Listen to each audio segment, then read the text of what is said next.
আসসালামু আলাইকুম বন্ধুরা, গুড মর্নিং। কেমন আছো সকলে? আশা করছি ভালো আছো, আমিও ভালো আছি। ঠিক ভালো আছি বলাটা ভুল, কেন কি পুরোপুরি ভালো নেই। কেননা আজকে 6 তারিখ, 7 তারিখে হচ্ছে আমাদের কুরবানি ঈদ। অ্যান্ড আমার বাইকটা হঠাৎ খারাপ হয়ে গেছে। কি হয়েছে না হয়েছে বুঝতে পারছি না, স্টার্ট নিচ্ছে না, মিটারে কানেকশান আসছে, সবই আসছে। তো দেখা যাক কী করতে পারি আমার বাইকটার জন্য। বাইকটা কি ঠিক করতে পারা যায় না পারা যাবে না, দেখা যাক। কি দিয়ে আমি বাইকটা কি চালাতে পারবো কি পারবো না, সেটাও জানতে হলে ভিডিওটা শেষ অবধি দেখতে থাকো। তো চলো এখন বাইকের কাছে যাই। তার আগে আমি আমার কি নিয়ে নিই। এটা হচ্ছে আমার স্ট্যান্ড, এখানে আমি কি রাখি। চলো এখন বাইকের চাবি নিয়ে নিয়েছি। অ্যান্ড এখন বাইকের দিকে যাব, বাইকটাকে বাড়ি থেকে বের করব অ্যান্ড স্টার্ট করার ট্রাই করব। তোমাদেরকে ফল্টটা দেখাবো যে কি ফল্ট হয়েছে না হয়েছে।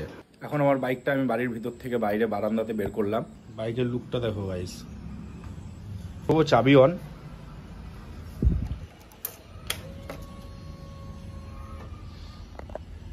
মানে গাড়িটি নিউট্রালেই আছে।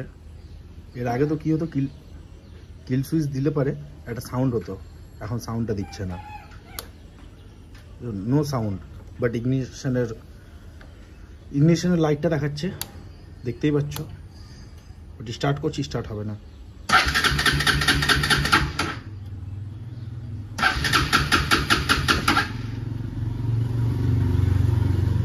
তেলও আছে, বুঝতে পারছি না যে ফিউল থাকা অবস্থাতে কেন এরকম হচ্ছে। আজকে তো আমার ব্যাটারিটা বসে গেছে মনে হচ্ছে, বিগ ইস্যু। আমার মতো এরকম প্রবলেম তোমরা কারা কারা ফেস করেছো একটু কমেন্ট বক্সে জানাও, এটার সলিউশন কি সেটাও জানাও।